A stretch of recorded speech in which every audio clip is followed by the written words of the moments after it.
రాజధాని అమరావతిపై మాజీ సీఎం జగన్ విషం చిమ్ముతున్నారంటూ మండిపడ్డారు ముఖ్యమంత్రి చంద్రబాబు. నదీ తీరాన ఉన్న నగరాలు లేవా అని ప్రశ్నించారు.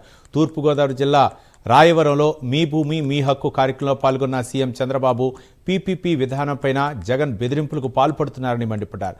మెడికల్ కాలేజీలు పీపీపీ విధానంలో పూర్తి చేస్తే త్వరితగతిన పూర్తవుతాయన్నారు చంద్రబాబు.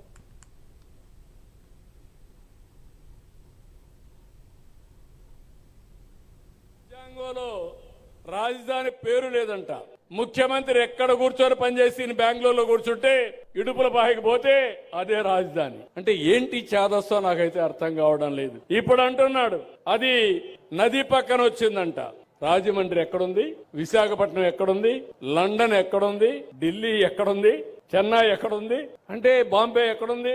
కనీసం ఇలాంటి ఇంగిత జ్ఞానం లేని వాళ్ళు కూడా రాజకీయాలు చేస్తే వీళ్ళు ఏం మాట్లాడాలి? ఇంకో పక్క మెడికల్ కాలేజ్ గురించి మాట్లాడుతున్నాడు, బెదిరిస్తున్నాడు. పీపీపీ అంటే అర్థం కాదు. అంటే ఈరోజు రోడ్లెట్ వచ్చాయి, లేకపోతే నిన్న భోగాపురం ప్రాజెక్టు కట్టాం, భోగాపురం ప్రాజెక్టు నాదే అని అంటాడు. మళ్ళా అది పూర్తి అవుతా ఉంది. అయితే అప్పుడు విధ్వంసం చేసి ఇప్పుడు పూర్తయితే పేరు ఎన్డీఏకి వస్తుందని అది కూడా నాదనే పరిస్థితికి వచ్చాడు. అది నీదైతే పీపీపీ అయితే అక్కడ ముద్దు, ఇక్కడ మెడికల్ కాలేజీలు అయితే వద్దా? ఎవరు చెప్పారు నేను అడుగుతున్నా. ఈ ప్రభుత్వం ఒకటే చెప్తున్నాను, ఎవరెన్ని చెప్పినా ఈ రోజు ఈ ప్రభుత్వం పేదవాళ్ళ కోసం పనిచేసే ప్రభుత్వం, సంపద సృష్టించే ప్రభుత్వం, మీ జీవితాల్లో వెలుగిచ్చే ప్రభుత్వం. ఎక్కడ